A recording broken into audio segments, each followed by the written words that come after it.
Mr. Speaker, Labour's £35 billion Chagos surrender deal is falling apart every single day. And it's high time that the Prime Minister tore up this atrocious surrender treaty and put Britain's interests and our defence first and our security first and Britain's hard-pressed taxpayers first.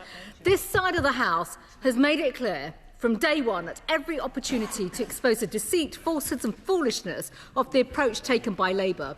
Whether it's on international law arguments, the defence and security arguments, the costs arguments, the important self-determination arguments of the Chagosian people standing up for their rights, and of course the environmental arguments. It has been Conservatives on this side of the House standing up for Britain's national interests and have unequivocally opposed this surrender treaty. I will give way.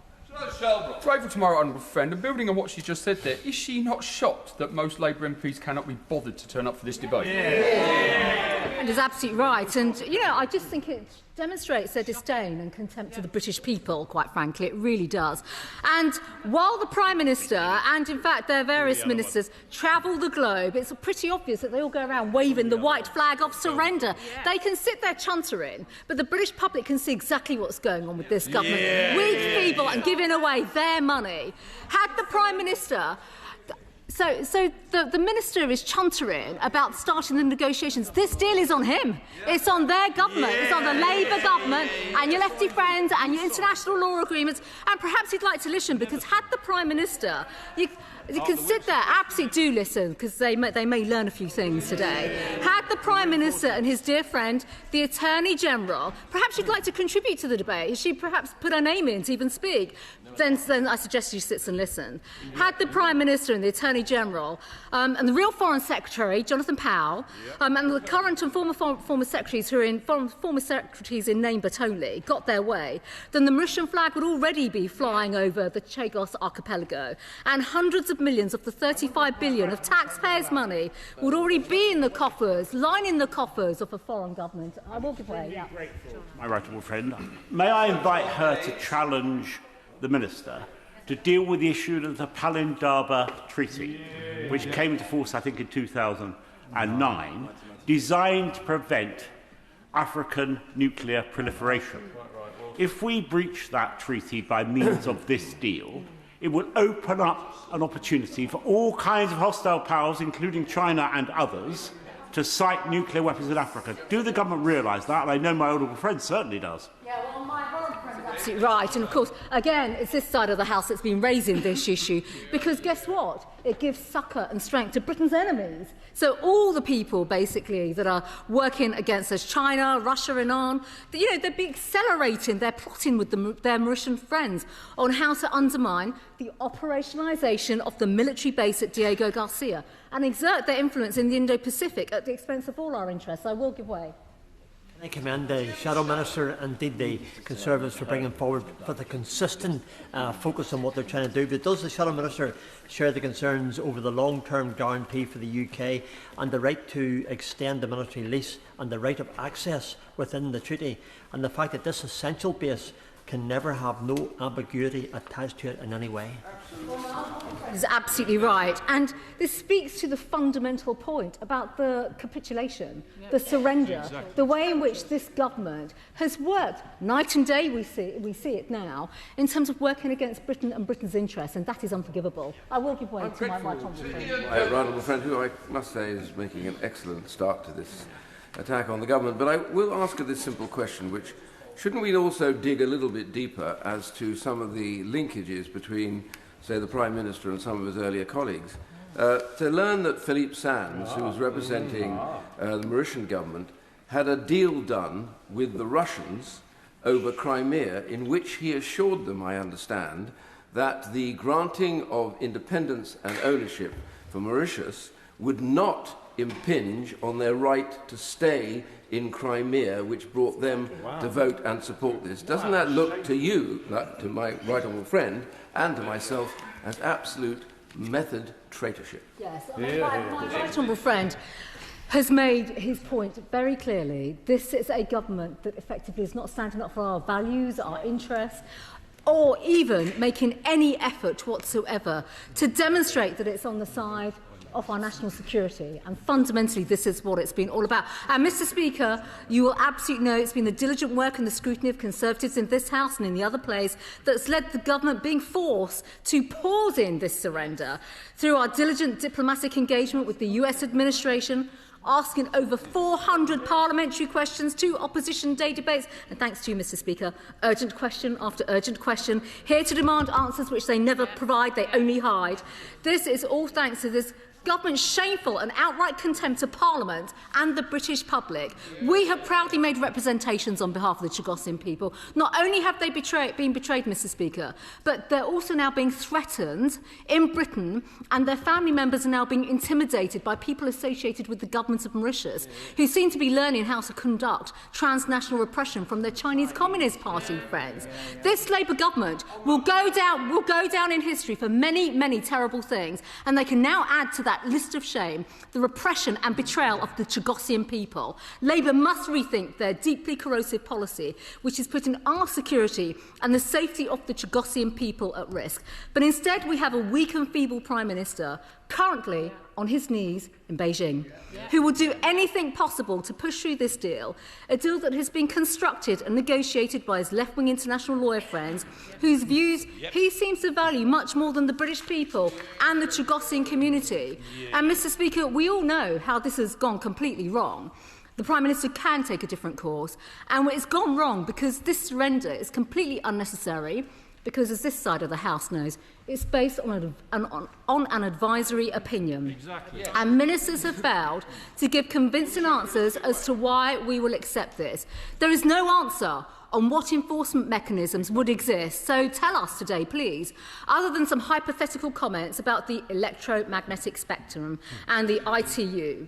Mr. Speaker, we not only have a government of incompetent politicians, it's a government of incompetent lawyers. And in the words of President Trump, Labour is surrendering sovereignty for no reason whatsoever. But it's not just the fact that they are misinterpreting international law, given that this Labour government's obsession with international law. It is surprising and shocking to see that they've overlooked essential detail, Mr. Speaker. Very important detail. This detail in the 1966 UK-US exchange of notes, which is now the 3rd time I brought this to the dispatch box in just the last week. The 1966 treaty with the USA, which establishes the military base on Diego Garcia. And it states, for the avoidance of any doubt in this House, or even any ignorance on behalf of the benches opposite, the territory, and that's the whole of the British Indian Ocean Territory, shall remain under British sovereignty, subject to the provision as set out below. The islands, that's all of the Chagos Islands, not just Diego Garcia, shall be made available to meet the needs of both governments for defence. This is a legally binding treaty between the United Kingdom and the United States of America regarding the British Indian Ocean Territory, and any attempt for the UK to surrender sovereignty over Biot violates international law. And yet, when the government signed and published their treaty on the 22nd of May last year, and then published their surrender bill, there wasn't a single mention of the treaty, in the treaty, or the bill, of any of these explanatory notes, or the need for the exchange of notes.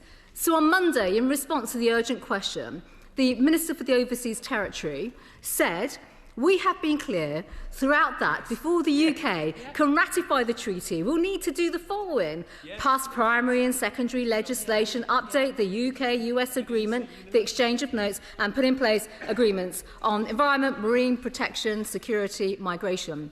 But this was not mentioned in any of the documents accompanying the legislation, let alone the treaty. And when we questioned this in both houses, ministers have merely mentioned talks are ongoing to update the UK-US exchange of letters, as the exchange of notes was not even referred to in any of the accompanied documents for the legislation. I think this House deserves an explanation. When did these talks begin? What is the status of these talks? What is the timescale for making changes? Have the Americans raised concerns that the exchange of notes were not part of the original discussions with the US government last year, when the Prime Minister said the US supported the treaty? And why did they try to force through this surrender bill without confirming the future of this exchange of notes? I will give way. Very grateful to give way, because the key question on this part is negotiations may well be ongoing, but this rests on whether the UK can make a unilateral decision to give sovereignty away without the blessing of the US. Now, I posed this question. It was posed 3 times on Monday, and the Minister simply said it's in discussion. So the Ministers need to answer directly today, can this be done unilaterally or not? Well, this is the perfect debate and opportunity for the government, and perhaps the Minister would like to intervene right now, and I'm very, very happy for her to answer that question. And I think just shortly, and I think there is also another question. Has the American administration questioned why the British government, the United Kingdom, would want to give up sovereignty of the British Indian Ocean Territory and, in doing so, violate international law? For once, the Minister just needs to be straightforward and give precise answers to what are precise questions that these benches have, because the government has continuously failed to do so. And by the way, British taxpayers rightly want an explanation as to why their taxes should line the pockets of the government of Mauritius without full and proper scrutiny and disclosure and transparency that they deserve. So perhaps the Minister can tell us what exactly did the National Security Advisor, Mr Powell, and the former Ambassador, Lord Mandelson, do we remember him? What did they tell the US administration about the surrender treaty? It is well known that the government is run by its friends and cronies, and it's also well known that Jonathan Powell, a friend of China, accelerated the negotiations when he was appointed envoy in September 2024.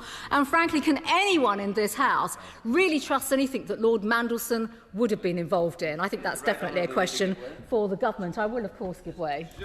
Would the Right Honourable Lady agree that we stand at a critical point, not just for this nation, but for the United States of America, and that they too should have regard to the fact that up to this point, the islands are under the control of a nuclear power with a navy, and this this treaty would hand them over to a country over 1,000 miles away with no navy. And doesn't that create an obvious geopolitical vacuum to which we are all vulnerable? And shouldn't the Americans in particular be very wary of that? Well, my honourable friend, absolutely, as he is many times actually, spot on. He really is. And, I think this is exactly why the Minister today has this marvellous opportunity to explain to the House and also to the British public. Because let's not forget, President Trump, the Commander-in-Chief, said that the UK is giving away extremely important land. It's an act of great stupidity. I think this House would agree with those comments. There is no doubt that China and Russia have noted this act of total weakness. Has there been any minister-to-minister engagement with the US administration? Has the Prime Minister directly spoken to the President on this matter before he kowtowed to China? I asked this very question here on Monday, but the Minister, who is not here today, could not answer this question. So it's a new opportunity for the Minister for the Indo-Pacific to tell us, is it a yes or no? And on that point as well, it's worth asking, should there be a change in the proposed US-UK treaty, will this come to Parliament through the 21-day CRAG process? Because, again, we asked this on Monday and the Minister refused to answer the question. So what are they trying to hide? Because Labour failed to provide this House with the scrutiny under the previous CRAG process. So it's clear that they're happy to give away the sovereign territory and billions in taxpayers' money without being held to account. And given the Labour government's abject failure to clarify these points, it took Conservatives in the other place to take action, which led to the pause of this treaty. But instead of showing some humility, transparency and commitment to engage in proper scrutiny, Labour have sought to gaslight its critics, and by the way, the British public, with a spokesperson from the government telling the media this is irresponsible, reckless behaviour by peers. Blaming peers, Conservative, crossbenchers and others down there for doing their job diligently is another new low from a Labour government seeking to undermine accountability, democracy, scrutiny and accountability. So when the junior minister for the Indo-Pacific responds, I hope she will respond on behalf of this feeble Labour government and apologise to the British people for their appalling and discredited conduct. I will give way, of course. My right honourable friend, and like her, I'm proud of the role that Conservative peers have played in the other place. But can we also take a moment to pay credit to backbench Labour MPs? because I think it's important to note, Mr. Speaker, they're not here. Literally, practically the only person scribbling is the member for Rugby, who I admire a great deal, but loyalist he is to his very core. If he's practically the only person who's prepared to speak up, the truth is they've moved with their feet and they now agree with my right honourable friend. This deal has to go. To thank and commend my right honourable friend for his intervention, because he's actually highlighted a lot of things, and in the interest of time, because we've got a lot of colleagues that do want to speak as well. Do you know, it's just worth pointing out, yes, they'll have a few of their sort of the ones that like to climb the greasy pole. I think there is one that's not here today, who's now the trade envoy for Mauritius, because he did speak up so frequently for the government. But of course, ultimately, this is about the security and the defence of our country. And when it looks, and the government has a lot of questions to answer, it really has, because the remarks of the government have been absolutely shameful when it comes to their feeble defence of this entire process. It really has. Whether it's on China and the relationship, not just they have with China, but the government of Mauritius has with China as well. Completely misleading remarks about China and Mauritius, when it's this side of the House that has constantly called out the cosy relationship. And I've even brought some press cuttings here for the Minister, who as the Minister for the Indo-Pacific, she may have seen this already, but I would advise her to read the Chinese Foreign Affairs Ministry website, because it's a weekly diary now of their friendly relationship with the government of Mauritius. On the Palindaba Treaty, we've already heard on this side of the House the comments about what this now means. We think it's absolutely wrong to inhibit and restrict our ability when it comes to stationing nuclear deterrent on Diego Garcia, and it's right that this side of the House continues to question this all.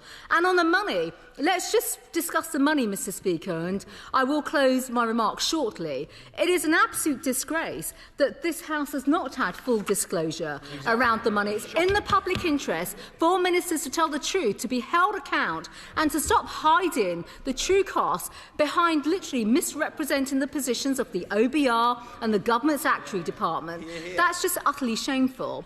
So, Mr. Speaker, today Labour MPs have an opportunity to join with us. They're all in hiding because they're embarrassed about this, and stop this surrender. They can tell their constituents that they voted to save a British territory from being lost, stood up for our defence and security, voted to save £35 billion from being handed over to a foreign government disgracefully, while their taxes at home go up and public services are squeezed, and voted to defend the rights of the Chagosians. Or they can be sleepwalk through the division lobbies like sheep, defending the indefensible, and backing another Labour weak policy and failure of their enfeebled Prime Minister. Mr. Speaker, Conservatives have opposed this deal from day one at every stage, and we will continue to do so. We'll fight to kill this bill in order to defend British sovereignty and, of course, defend Britain's pride and national interest.